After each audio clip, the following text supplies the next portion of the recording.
Broadcasting live from the Capital OTB studios, this is Racing Across America with Seth Merrow.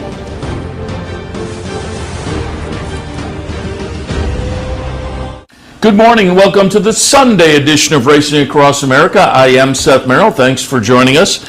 Today's show, as usual, we'll go over some of the stakes action from yesterday. We'll do a little handicapping, and towards the end of the show, we'll be joined by Dave Grening from the Daily Racing Forum, New York correspondent for the Daily Racing Forum. We'll talk a little Belmont Stakes a week out and more. Also, maybe get a couple ideas for stakes tomorrow. They have the nice New York Showcase Day tomorrow. Don't forget, there is racing at some of the venues that would normally be racing tomorrow because Monday is a holiday. So keep that in mind as well. I'll be in tomorrow afternoon with OTB Live doing a special holiday edition of that. Also be in, of course, later on this afternoon as well, looking at the Sunday racing, but Monday racing this week as well at some of the venues that wouldn't normally be racing on Monday, including that New York Showcase card down at Belmont. Today, here at the Clubhouse Racebook, couple promotions. Actually, it's the Play the Board. We had a couple of promotions yesterday. It's the Play the Board today. The handicapping contest. It's a lot of fun. You can come on down, take advantage of everything the Racebook has to offer. Grab a little lunch if you'd like to. Watch all the races, enjoy all the racing action, and maybe win a little extra money via the Play the Board handicapping contest. That's this afternoon here at the Clubhouse Racebook, 711 Central Avenue in Albany.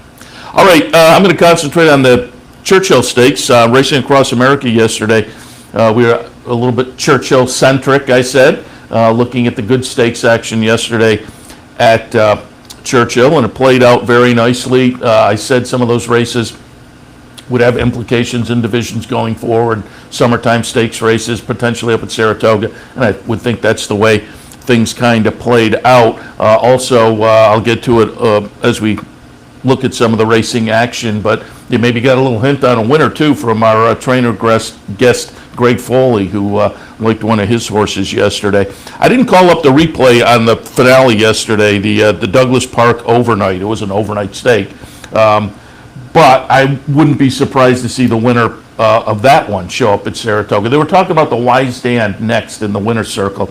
It was Brad Cox and Juddmonte with Set Piece in the finale, and it was a nice win. Now has strung a couple of stakes wins together, the opening verse last time, and then yesterday this Douglas Park.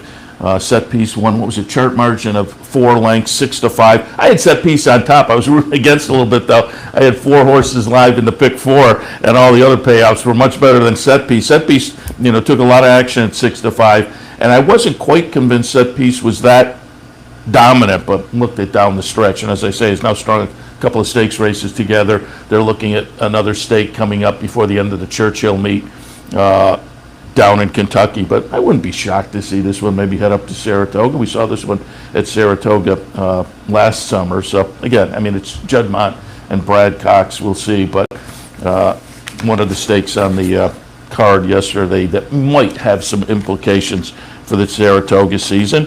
The Aristides yesterday. This is the one I was talking about. Maybe you got a little hint. I certainly did. When we talked to trainer Greg Foley yesterday, we were talking about Obesos, and we'll see that one a little bit later on when we replay the Matt win. But after that, I asked him, I said, you have Bango in the Aristides. And if you listen, clearly he was enthusiastic and had some confidence in how Bango was going to run yesterday. We'll watch the stretch run. It is a ding-dong battle to the wire, but number 3, Bango, gets it done at 4-1. Long Range Toddy, the 6 at 23-1, runs second. Sir Alfred James, the 9, runs third. Mojo Man, fourth. Favored Tapit to win at 5-2, winds up 9th in the field of 10. But you can see here, Bango holds them off as they come under the wire at the 4-1 price, $10.60. And again, Greg Foley was on the show yesterday, and he said, I went back and watched just to get the quote correct. He said, I love Bango. Then he mentioned how much the horse loves Churchill. He said, I think he's going to be Hickory tomorrow. And we recorded him on Friday. And he was Hickory. He got it done. So hopefully, I originally did not have Bango in my mix. But if you watched the Racing Across America yesterday, you got a hint. And during the afternoon, as I talked about the race, I said, I'm throwing Bango in now because of that confidence level. And so hopefully some of you also got a little bit of a hint from Greg Foley yesterday on Bango. Nice performance for that one. He had run sixth prior in the Churchill Downs on Derby weekend, but he led through much of the later part of that race before fading to run sixth. That was at 7 furlongs, and Greg said, if that was 6 or 6.5, we would have won that one. And so Bango, again, performing up to expectations of the barn yesterday, and as I say, a nice $10 and change mutual. So again, hopefully you were watching yesterday and got a little hint from our guest. Our guest also played into the results of the Matt Wynn. That was one race earlier on the card. And I noted in the morning, and I noted when we talked about it in the handicappers report, and then in the afternoon, Matt Wynn's one of those stakes races. Horses, 3-year-olds that maybe get a late start or perhaps faltered on the Triple Crown Trail and they hit the reboot button, the connections, or a couple of horses like Helium and Obesos yesterday tried the Kentucky Derby and the results weren't necessarily what they were hoping for, and so again they reboot and head to the Matt Wynn. And typically, you can get 1 or 2 or 3 horses to come out of this and be players in the summertime 3-year-old stakes races. I think that's going to be the case for this one as well, for this edition as well. Obesos and Helium were coming out of the Kentucky Derby. Helium very lightly raced going in with only the 3 starts and only the 1 start this year, the win in the Tampa Bay Derby, so there was a layoff from the Tampa Bay Derby to the Kentucky Derby. So you can kind of draw a line through his Kentucky Derby. Helium going to run okay, going to run third. Obesos coming out of a 5th in the Kentucky Derby, a 5th in the field of 19. And Greg Foley said he thought the horse ran well, and they were expecting maybe a better finish. My top pick, though, is the horse that's going to get the job done here, Folsom. Folsom had won the Oaklawn down at Oaklawn on May 1st, and so now has strung a couple of these, minor, I'll call them 3-year-old stakes races, as we're in the thick of the Triple Crown season.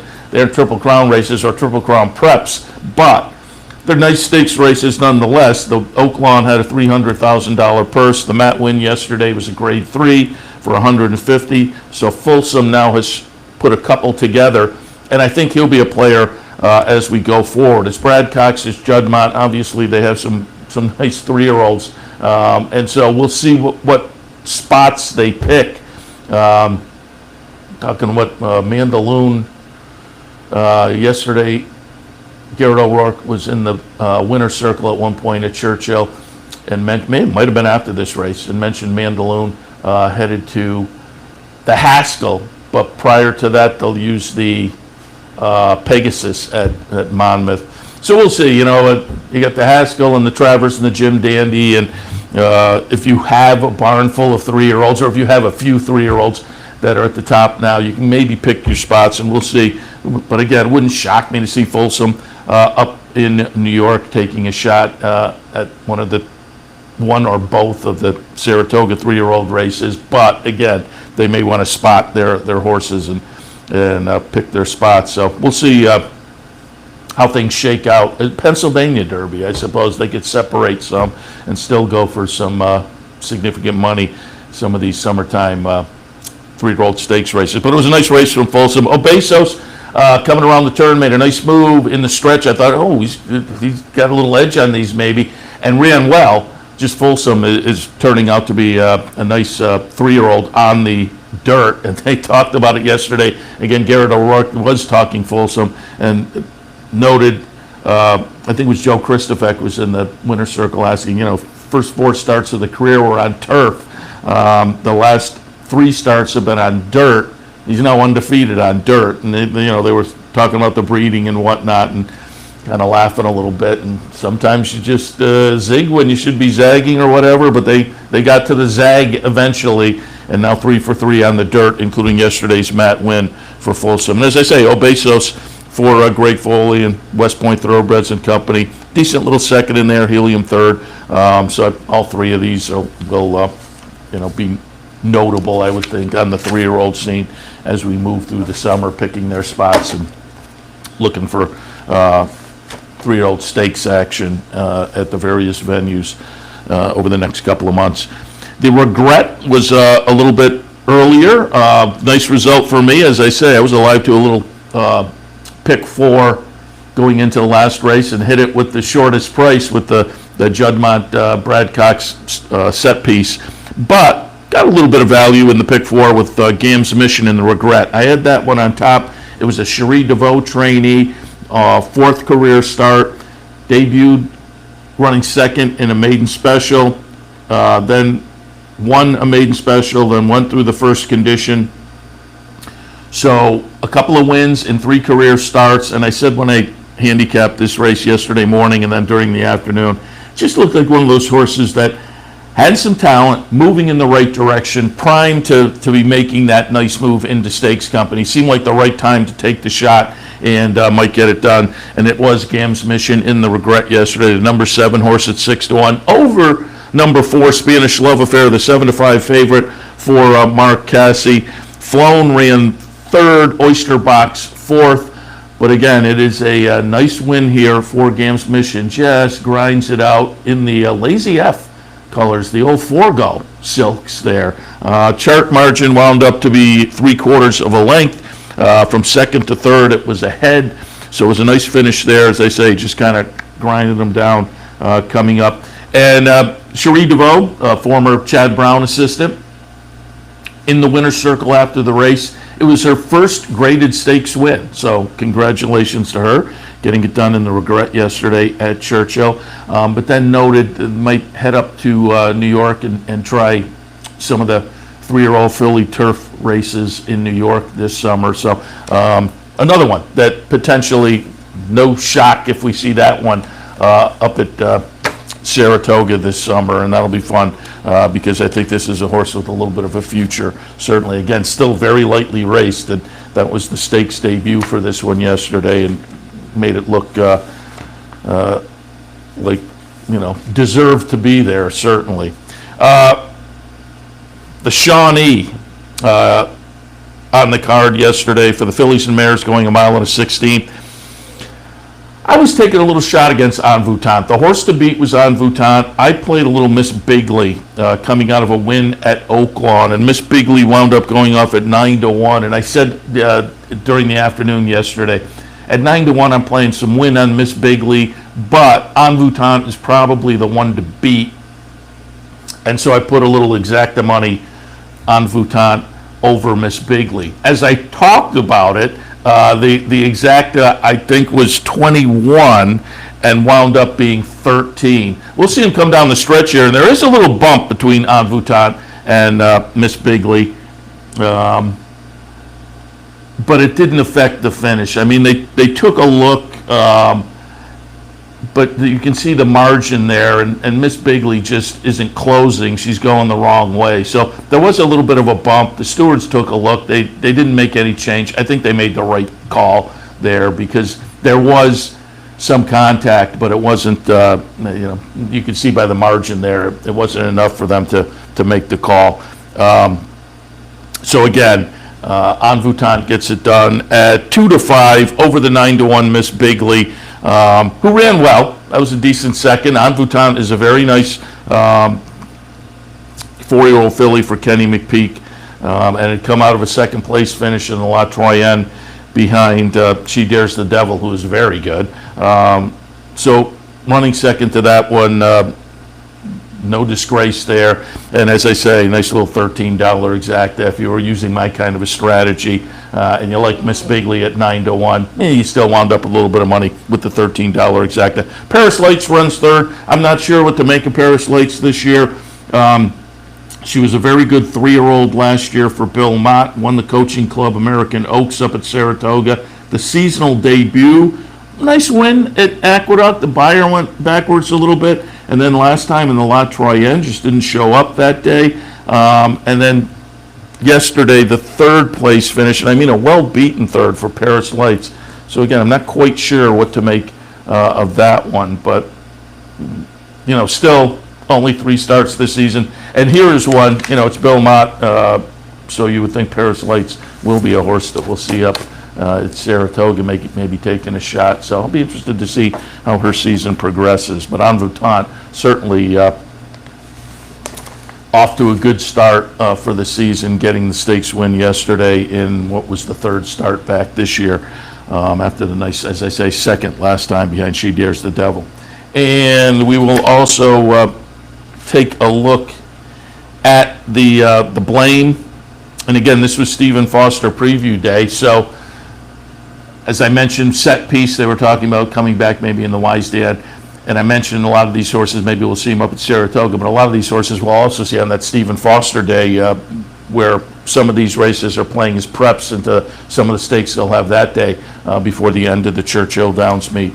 And the Blame may play into the Stephen Foster itself. Mile and an eighth for the handicap division. I like Silver Dust. Silver Dust unfortunately acted up in the gate and reared up. The jock jumped off, and at that point they pulled the horse out and was a late scratch. That kind of changed things up for me. And as they come down the stretch here, it is going to be yet another ding-dong battle with Mighty Heart, the number 1, gutting it out over number 3, Night Ops. And the horse I scratched into is the top pick, number 2, Sprawl, is right there. And I kind of felt was going to get it done, going to get it. You can see the 2 there in the yellow silks, and then gets past, but still, as they get to the wire, gets another little surge, but then winds up 3rd when they develop the photo. Mighty Heart gets it done. It's Josie Carroll with last year's Queen's Plate winner. Again, they had the late Queen's Plate last year, so won the Queen's Plate up at Woodbine in September, went over to Fort Erie, won the 2nd leg of the Canadian Triple Crown, so came back to Woodbine with a shot at the Canadian Triple Crown in the Breeders, and just didn't offer up a whole lot that day at the 1.5 miles on the grass. And their Triple Crown is, you got to work for it up there. The Queen's Plate, 1.25 miles on the synthetic. The Prince of Wales at Fort Erie, 1 3/16 on the dirt. And then they wind up their Triple Crown going 1.5 miles on the grass in the Breeders at Woodbine. And as I say, Mighty Heart just couldn't complete the try. Got the first 2 legs last year and couldn't complete it. Upset the Queen's Plate last year 13-1, and yesterday upset the Blame at 9-1. But it was a pretty nice looking victory, pretty gutsy little victory for Mighty Heart. Now, as I say, this is a Josie Carroll horse. Typically would be aiming for things up at Woodbine, you would assume. But with the Woodbine season having been on the delay, we'll see what's in store for Mighty Heart. I mean, given the win in the Blame, will they stick here? Will they maybe try the Stephen Foster, or will they head back up to Canada now that things are starting to open up on the racing side up in Canada? We'll see. It'll be interesting to see how that all plays out in north of the border, as they say. And I was just looking at my charts here, because there was the mandatory pay. I don't think, oh, here we go. It was the mandatory pay in their Derby City 6. That was for 20 cents. You got back $1,600. And it was also there was a carryover in the late pick 5. That was I won't say chalky, because there were some prices in there, but I don't think you wound up with the payday you would have been thrilled about, given the carryover. $73,000 in. They put a lot of money into that pick 5 pool, but the pick 5 yesterday, that late pick 5, $269. So it was playable, it was hittable. If you put a modest ticket together, the $269 winds up to be okay. But I'm sure a lot of people were hoping for something a little juicier on the payout end of things. But still, as I say, if you put the right ticket together, you could have wound up having some fun yesterday with that. Both the Derby City 6 and the pick 5. I mean, the Derby City 6 at $1,600, that was certainly a payoff that if you, again, put a nice little clever ticket together, very hittable sequence, and you could have walked away having a fun day. Hopefully you did. And we'll try to give you a fun Sunday as well. That takes a look at the stakes action, but we'll take a break and we'll come back take a look at some of the races for this afternoon with some handicapping thoughts. I think I'll look at Churchill just because the weather situation may be a little still unsettled down in New York. They were off the turf yesterday, so maybe we'll take a look at Churchill for Sunday afternoon. A little bit after that, again, we will be joined by Dave Grening from the Daily Racing Forum, have some Belmont conversation and more as we're only a week away from the big race, so stay tuned. We'll return right after this.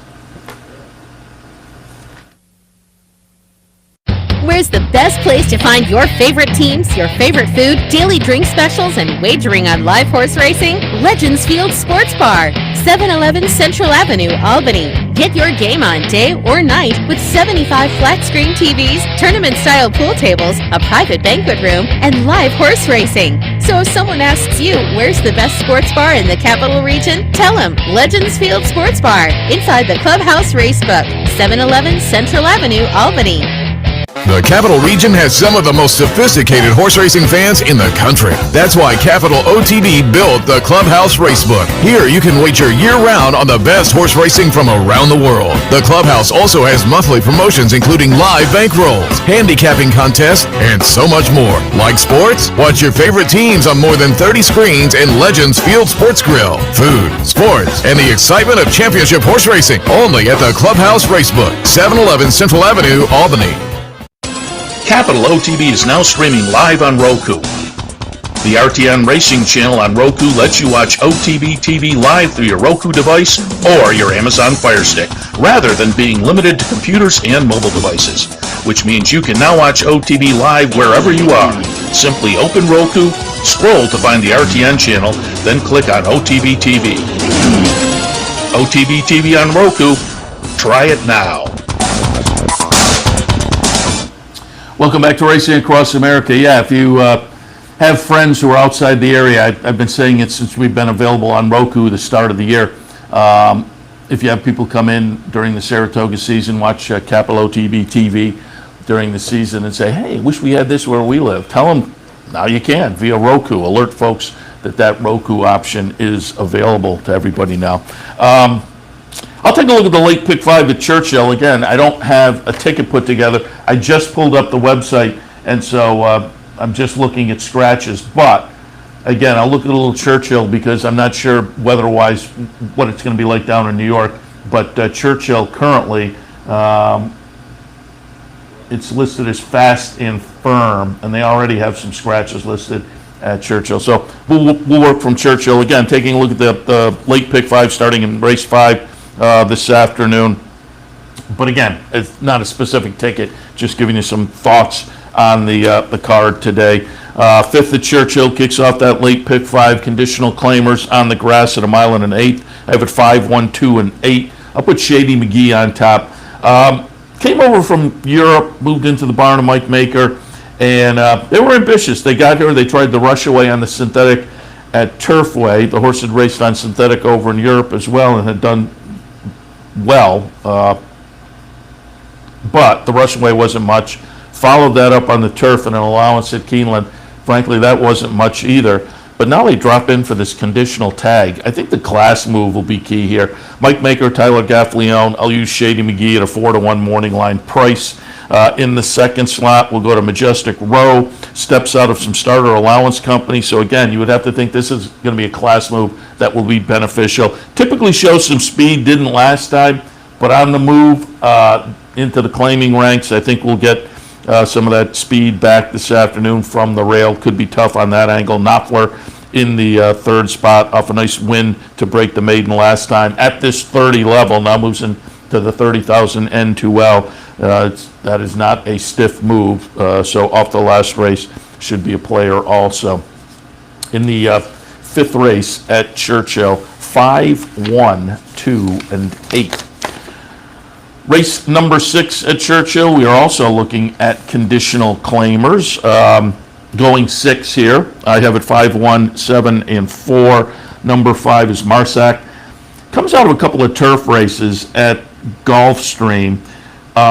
And they're nice improving races. Broke the maiden last time, and it took a while to do it. That was the 10th career start. But it just looks like this horse may be is now an improved 5-year-old, a very lightly raced 5-year-old with only 10 starts.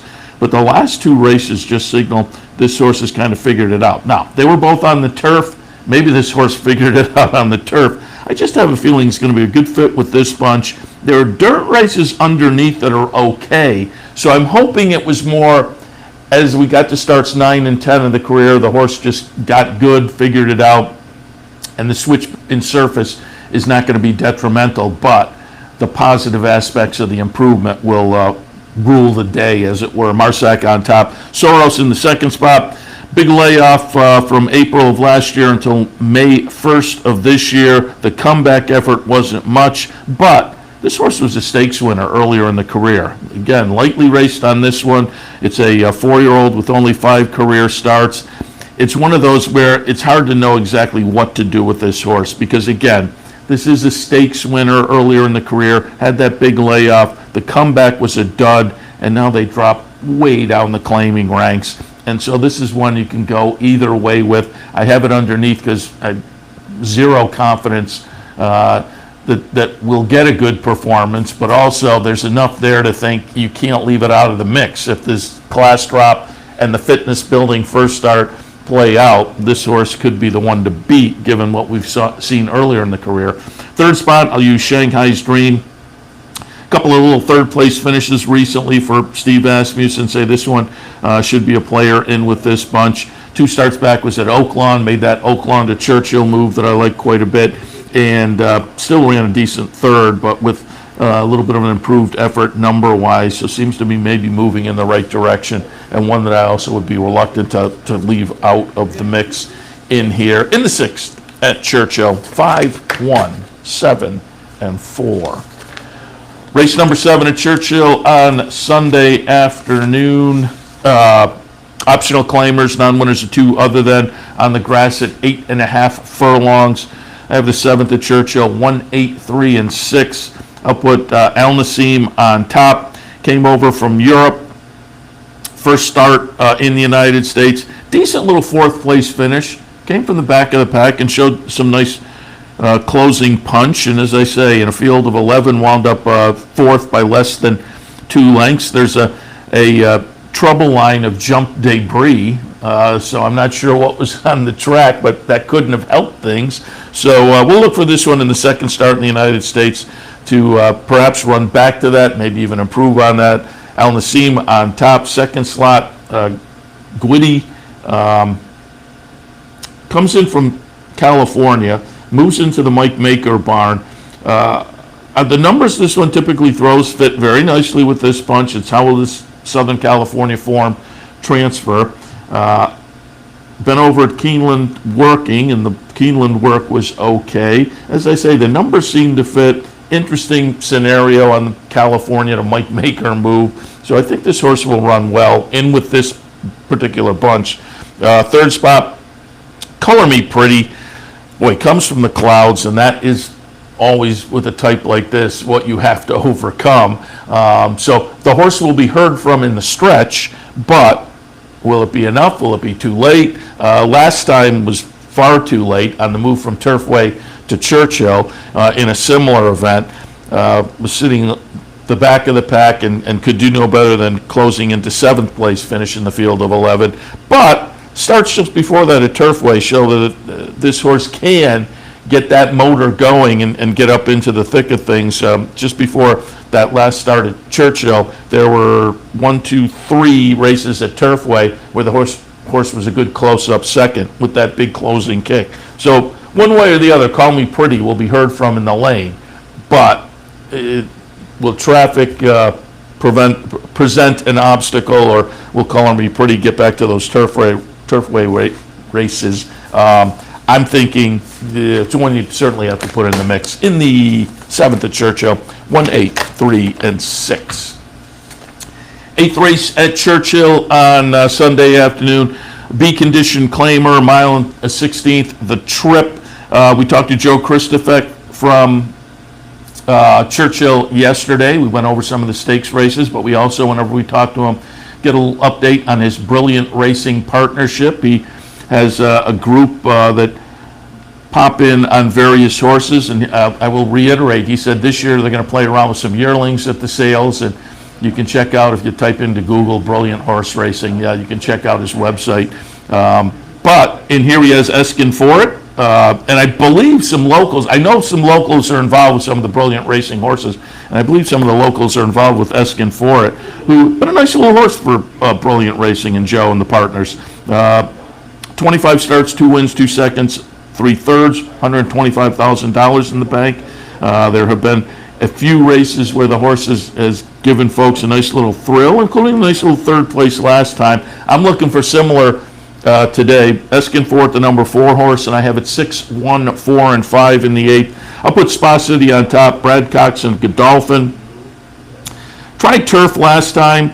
The races just prior on the dirt were what I'm looking at and what I think gives this horse an edge in this field against this bunch.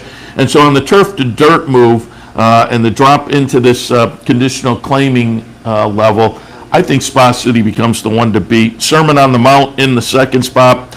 Nice win last time at a 30B level, B condition claimer. This is a 40B. But again, it just seems like the horse is primed off the last few starts for Tommy Amos, moving in the right direction, got the win last time, again, against a little bit lesser, perhaps on the page, the condition, but I think this group, the horse is going to fit in nicely with, and then I did use Eskin for it in the 3rd spot there. In the 8th at Churchill, 6, 1, 4, and 5. And we'll wrap it up in the 9th at Churchill today. Go off a little before 5 o'clock. Maiden specials going 1 1/8 on the grass, and I'd laugh at the maiden races down at Churchill. $100,000 up for grabs for a nice full field in here. Fun way to wrap up the Sunday card down in Louisville. 4, 8, 1, and 6. Queen Bourbon on top in the 9th at Churchill. Goes out for Ian Wilkes. First 3 starts of the career have all been okay. A couple of seconds, bookending a 3rd. Hasn't been able to get it done yet, obviously, but knocking on the door. The numbers match up nicely with the better numbers shown in this group. So I think if this horse runs back to what we've seen in the first 3 starts, I think maybe has a shot to break through today. The Bullet workout back on May 19th, subsequent to the last race, I think bodes well for this horse. Not just holding the form we've seen already, but maybe ready to move forward a little bit as well. So Queen Bourbon on top. Transient in the 2nd slot. It's Mark Cassie. 3 starts so far in the career, all down at Fairgrounds on the turf. They were okay. I mean, number-wise, they match up nicely with this group. 2 back, a little 3rd place finish was okay. Last time a 4th in a field of 7 was, but again, number-wise, matches up nicely with this group.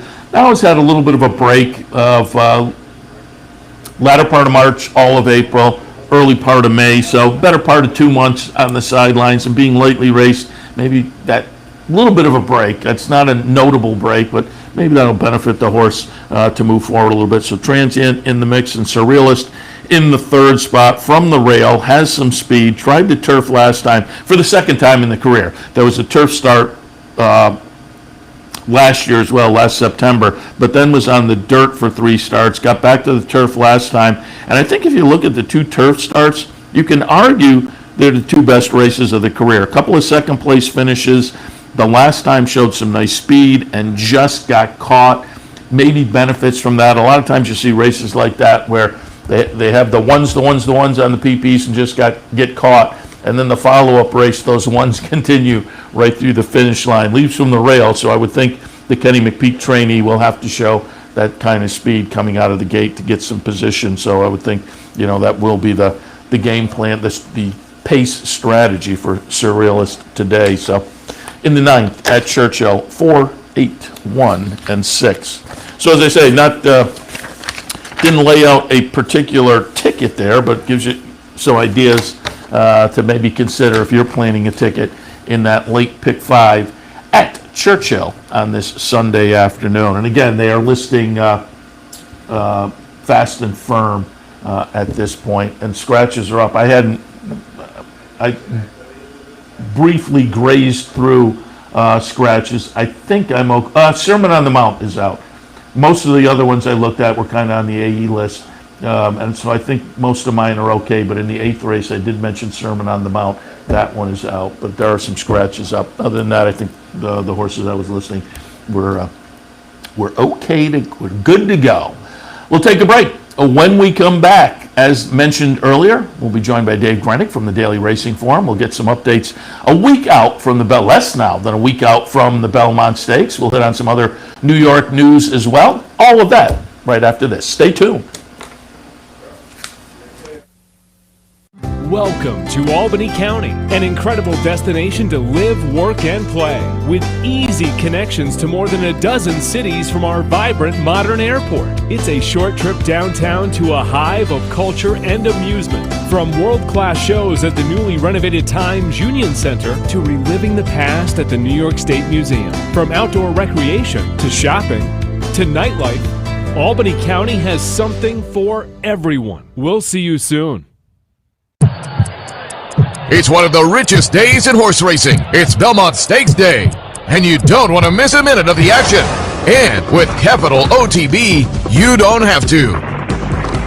With more than 60 easy bet and branch locations throughout upstate New York, the Clubhouse Racebook in Albany, and online wagering at CapitalOTBBet.com, you'll find everything you need to make Belmont Stakes Day your day. So watch, wager, and win at Capital OTB. Having trouble finding us? It's actually quite simple. Whether online or on your TV, it's never been easier to watch and wager on championship horse racing with Capital OTB. Simply log on to CapitalOTBBet.com. There you can watch our morning shows, live stream races, and wager on our state-of-the-art wagering platform. You can also watch from the comfort of your home on Spectrum Cable Channel 1250 or Fios Channel 467, and win more with Capital OTB.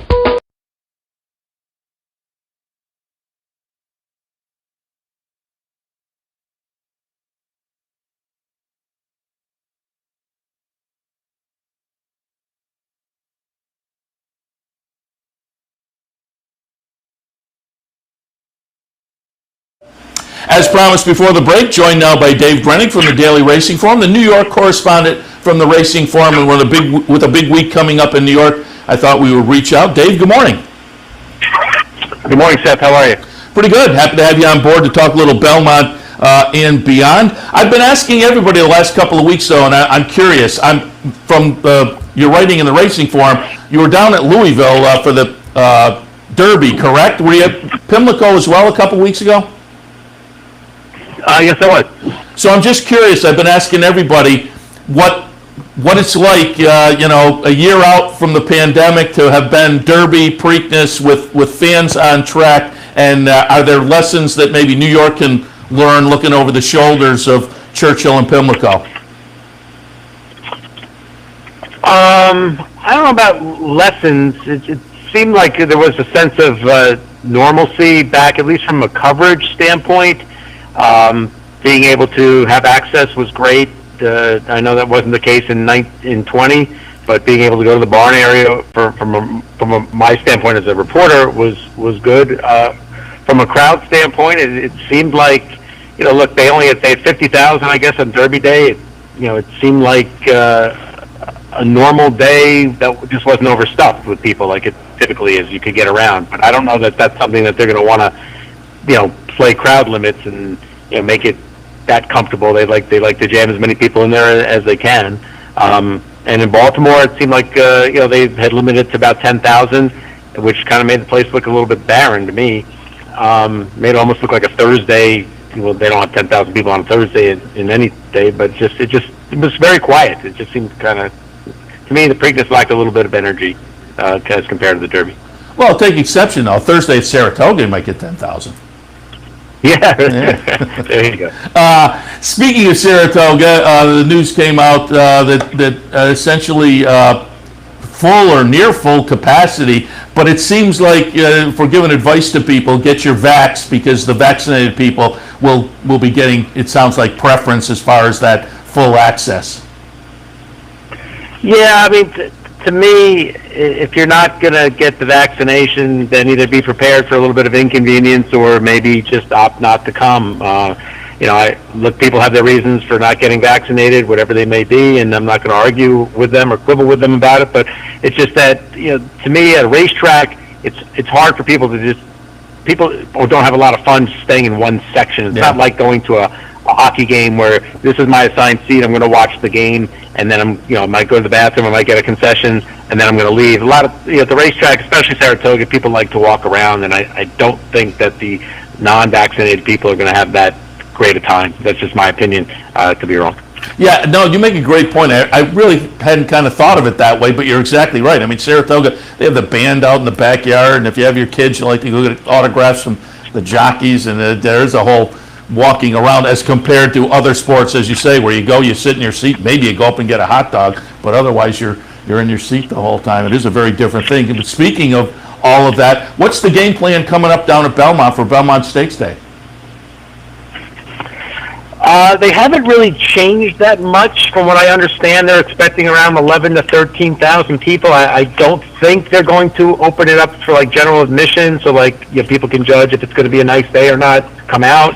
Or so I think still all seats are sort of being sold in advance, and it seems like they'll have around 11 to 13,000 people unless they make some sort of change in the next 24 hours, which I think they could. I think they would be eligible to have more people. I just don't know how maybe they just don't think they're going to have enough staff to take care of that. Yeah, very good. At least to have some fans on track. I mean, like I say, it was much, even through the TV screen, it was nicer at Churchill and Pimlico to get a little buzz on track. So I'm glad it'll be at least some buzz Belmont Stakes Day as well. And let's talk a little Belmont.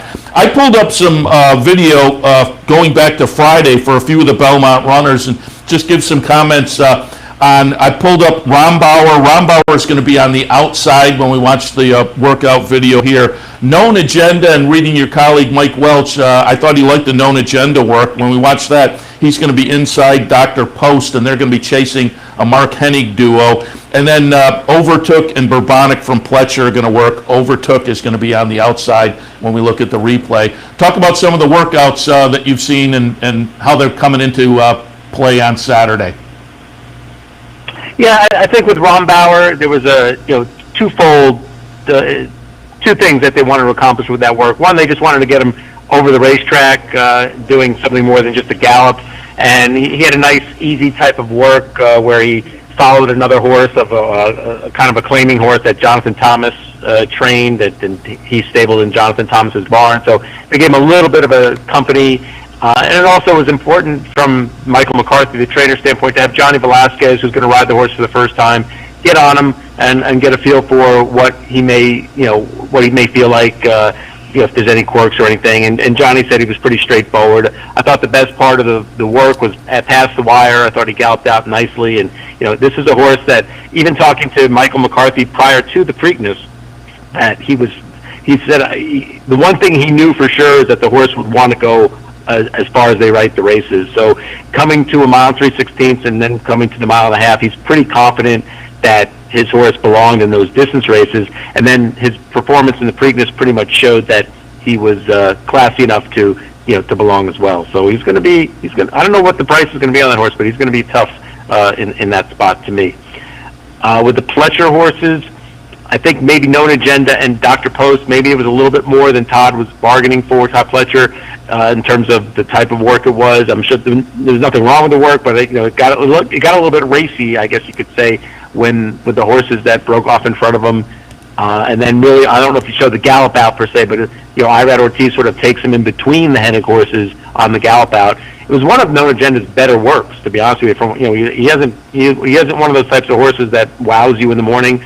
From either the way he does it or the stopwatch, but it looked like it's looked like he's come out of the Kentucky Derby in good shape, and is another one of those horses that Pletcher could have some success with, running in the Derby, skipping the Preakness, and having him ready for the Belmont. He's got 2 wins and several seconds with horses that have followed that pattern.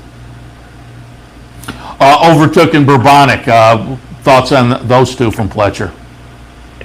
Yeah, Bourbonic, Yeah, Bobonic is going to fly under the radar again. And I'm not saying, I don't know that I love him as a win candidate, because I think horses that come from that far back don't often win. But if you're looking for a big price to throw into the mix, Todd's been getting a little bit more excited about this horse in terms of say where he was even going into the Wood Memorial. I think he's seen this horse work pretty strongly and with a lot of energy since the Derby. And when you look at the pedigree, the Broodmare sire is a Fleet Alex and won the Belmont. The sire is AP Indy who won the Belmont. So there's definitely some pedigree in here to have some success in the Belmont Stakes. Overtook, kind of same thing. He's by Curlin, who was a very good second in the Belmont out of an AP Indy mare. I just don't know that horse stacks up class-wise, to be honest with you. I think if that horse proves to be any good in the Grade 1 level or the Grade 6 level, I think it might be down the road. And we're looking now, potentially, just looking at some of your coverage over the past couple of days, potential field of 9? 9, I'd say 9 confirmed runners with one horse still left to make a decision. That's Keep Me in Mind, the horse that ran 7th in the Derby, 4th in the Preakness. He is here, so there is some intent there. He's either going to run here or the Ohio Derby, but to me, if you ship the horse from Kentucky to here, you must be giving the Belmont some serious consideration. I know he shipped in about Robertino Diodoro, his trainer, shipped in about 8 or 10 horses, but he is, the fact that he's one of them leads me. I think he's going to try and get a work in tomorrow, track condition pending, and then make a decision either between the Belmont or the Ohio Derby. And you kind of alluded to the odds with Rombauer and maybe taking some action there. At this point, who would you see as maybe being the morning line favorite, Rombauer or Essential Quality? I think Essential Quality, I think, will be the favorite, but maybe narrowly. Yeah, very good. And as I say, nice looking field lined up, and a great stakes weekend as well. The undercards and whatnot. I wanted to hit on a couple of performances also and just get your thoughts. I didn't call up the replay. Maybe the guys can pull it up just because it was the off the turf yesterday. But I thought Sainthood was pretty impressive yesterday. I liked him a couple races back in the Jeff Ruby Stakes. I had him that day, and I thought he was best. A little traffic and whatnot. Maybe a little overmatched last time, but they were going to try the turf. And we see him here. He gets past. We're actually watching the stretch run, thanks to the guys in the control room, and then comes back. I thought this was a pretty nice performance yesterday from Sainthood. Yeah, he was proven on the dirt, as was the Reds, the horse that had come up to him and passed him, and it just seemed like both horses probably have some maturing to do. But nice to see the game performance from Sainthood to get the victory. I know that they still want to try the grass with him at some point, and I would imagine that would still be the plan. To go to the Belmont Derby on July 10th, just because I don't necessarily think there's anything on the dirt that makes a lot of sense between now and then, unless they want to, maybe look at a race like the Haskell. But I think it was a good enough performance. Like I said, he had a win on the dirt. He had never been on turf before, but he had worked well on it in Todd's eyes to give that a shot. So I think you'll wind up seeing him on the grass again, grass before we get to Saratoga, and then depending on how he runs on the Belmont Derby, that could maybe dictate his path to what races he might show up in upstate this summer. Speaking of Todd, I'm curious if you got any follow-up on Happy Saver, and what were your thoughts on that race? Because that race, I was doing the handicapping show, and I said I thought it was a good comeback. It wasn't flashy, but it was a good comeback. Kept them undefeated in the win column, and I'm just curious if you spoke to Todd and what his impressions were, what they might be thinking next for Happy Saver. I did not speak to Todd about Happy Saver. I agree with you. It wasn't a flashy win, but I don't know that he's been overly flashy in any of his races, to be honest with you. I think he's a more workmanlike type horse who, it was a useful return, no question. And I believe when I did talk to him going into the race, I said, well, if he's successful, what sort of does this open up for you? And he says pretty much everything. I think it'll be the Suburban or the Whitney. You can make a case that if you ran in the Suburban and then the Jockey Club Gold Cup or the Breeders' Cup Classic, that keeps him at 1.25 miles, which is a distance that obviously he's proven by winning the Jockey Club Gold Cup last year. that he likes. If they want to try the Whitney, he could maybe go Whitney Jockey Club Gold Cup and then Breeders' Cup. So I think you'll see him either in the Suburban or the Whitney next, and I guess it's just a matter of what sort of plan they want to the Breeders' Cup. I don't think you'll see him run very many times this year. My guess is he'll have either 4 or 5 races at the most. Yeah, with the late start, that makes sense. All right, let's take a look at a couple of races for tomorrow. I mentioned at the top of the show the holiday card, one of the New York Showcase days, and some nice stakes races, some nice fun stakes races with the New York breds. And I thought we'd take a look at a couple of them, starting with the commentator for the New York bred handicap division, going a mile. I pulled up a replay here. I went back to the John Campbell down at Laurel to watch Bankit get it done. That was 3 starts back for Bankit. Subsequently ran second in a state-bred stake in New York, and then went down to Oaklawn to try some optional claiming company. And I found it interesting that they shipped the horse down at Oaklawn, but then I looked at the purse, and I think it was like $102,000 or something for the optional claimer. So I thought, oh, okay, now I get it. But I think Bankit is interesting. The horse to beat's going to be obviously Mr. Buffett, always a fun one to watch in the New York bred ranks, but this one has been facing open company recently and has been competitive. But from reading your work over the past week, I guess Mr. Buff had a little scare during the workout over the past week as well. What are your thoughts, tomorrow's commentator? Yeah, so going back to Mr. Buff, last Sunday he breezed, and after the breeze, he kind of pulled up by a group of horses that were ready to get on the turf course last Sunday, and he kind of caught Junior Alvarado a bit by surprise, wheeled a little bit, and unseated Junior, and Junior had the reins for a second, and then Mr. Buff got away from him, and he ran back to the barn, which was, it's not, his barn isn't very close to the main track, so we had a good run. But it seemed none the worse for wear. I guess the other interesting thing here with Mr. Buff is he's run in the commentator 3 previous times without success. But I could say that last year's was probably one of his better races.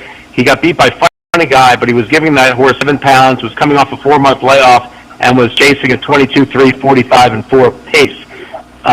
He's coming out of the Westchester, which had a grade on it, grade 3, and I don't know, numbers seem to scare Mr. Buff because he's 0 for 7 in graded stakes. I think coming back to this level, the New York breds, with maybe a horse to track in Winner's Laugh, I think Mr. Buff can turn it around. But I agree with you in terms of if there's a horse that can beat him, it's Bankit, who already did beat him in the Alex Robb last December 12th. Now, a little unfair to Mr. Buff there. I think even John Kimmel would admit that he might have made a mistake wheeling that horse 1 week after running 5th in the Cigar Mile.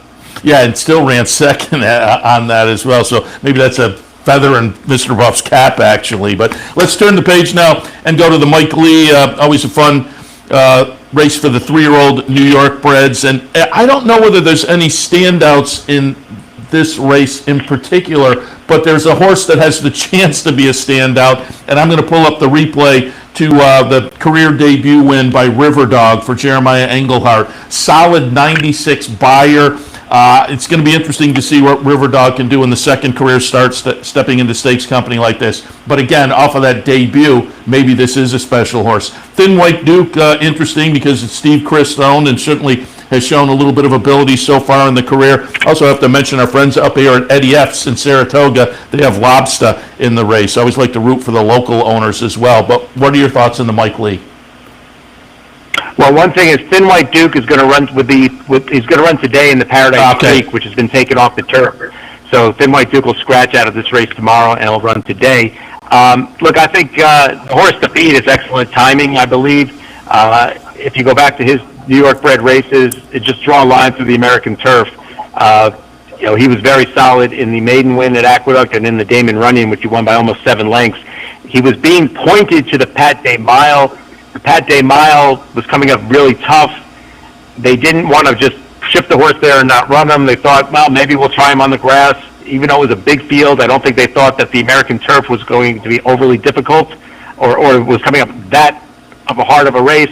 The horse threw the rail. He has a tendency to be a runoff. He just went too fast too early, and then that was it for him. So it's really draw a line through that turf race, and he's back with New York Bred Company. Yes, River Dog ran a monster debut in a large field, come back with 2 bullet works at Saratoga, but it does seem to me to be asking a lot of a horse to come out of a monster performance like that in 4 weeks and then come into a stakes race like this with some more experienced types of horses.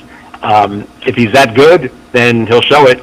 Other than that, I think excellent timing might be back with New York Breds is probably the right one. I like it. All right, Dave, as always, we appreciate the time and the visit. We'll be checking out your work this week in the lead up to the Belmont Stakes and all the great stakes action leading into the Belmont Stakes itself. So, again, appreciate the visit. We'll talk again. Thank you.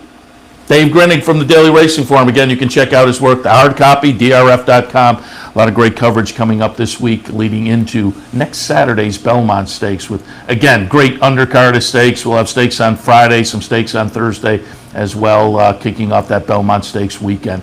But tomorrow, the New York Showcase Day, keep that in mind on the holiday card tomorrow. And as I say, I'll be in tomorrow afternoon with OTB Live with a special holiday edition. But I'll be in today with OTB Live in just an hour and a half or so, looking at a Sunday afternoon. We'll have a little Belmont, a little Churchill, and more to look at on this Sunday afternoon. So hopefully we'll see you then. Appreciate your tuning in this morning. Don't forget the Play the Board handicapping contest. That's today here at the Clubhouse Racebook. We'd love to have you swing on by and take advantage of that. Clubhouse Racebook, 711 Central Avenue in Albany. All right, I'm Seth Merrow. This has been the Handicappers Report was yesterday. I do so many. I mix up the title. There's at least once a week I give the wrong title out. It's Racing Across America on a Sunday morning. Appreciate your tuning in. We'll be back later with OTB Live for a Sunday afternoon. So hope to see you then in about an hour and a half. Stay tuned. Have fun. OTB Live, as I say, coming up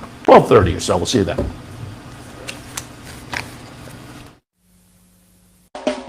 You're watching OTB TV, a service of Capital Off Track Betting.